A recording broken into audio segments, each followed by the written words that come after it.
கல்யாணம் முடிச்சு 5 வருஷம் ஆச்சு. இன்னும் வயித்துல புழு பூச்சி வைக்கல. புழு பூச்சி வைக்கல. இரட்டை சொற்கள். கல்யாணம் முடிச்சு எத்தனை நாள் ஆச்சு, எத்தனை மாசம் ஆச்சு, ஏன் புழு பூச்சி வைக்கலங்கிறதெல்லாம் பிறகு வச்சுக்கிடுவோம். இந்த புழு பூச்சி என்பதற்கு என்ன பொருள்? புழு பார்த்திருக்கீங்களா? புழு என்பது ஒரு இடத்துல பிறக்கும். ஒரு சாக்கடை புழு கூட சாக்கடையில பிறந்துச்சுன்னா அங்கேயே தான் இருக்கும். வாழ்நாள் முழுவதும் அங்கேயே இருந்து அங்கேயே அழிஞ்சு போகும். பிறக்கிற இடத்துலயே கடைசி வரைக்கும் இருக்கும். பிறப்புல இருந்து இறப்பு வரைக்கும் அங்கேயே தான் இருக்கும். அதுதான் உரிமை. அதான் புழு. பூச்சி என்கிறது பிறக்கிற போது புழு போலதான் பிறக்கும். வளர வளர அதுக்கு ரெக்கைகள் முளைக்கும்.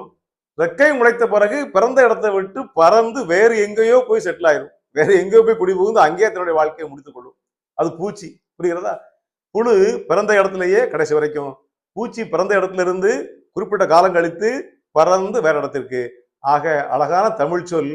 புழு என்பது ஆண்மகனையும், பூச்சி என்பது பெண்மகளையும் குறிக்கிறது. மகன் பிறந்தால் கடைசி வரைக்கும் தாய் தகப்பன் உரிமை அங்கே இருக்கிறான். மகள் பிறந்தால் குறிப்பிட்ட வயதிலே மனம் முடித்து வேறொருவருக்கு துணையாக வாழ்க்கையை நடத்தி அங்கேயே முடித்துக் கொள்கிறார் வாழ்க்கையை. எனவே ஆண்மகன், பையன் பிறந்தால் புழு, பொண்ணு பிறந்தா பூச்சி.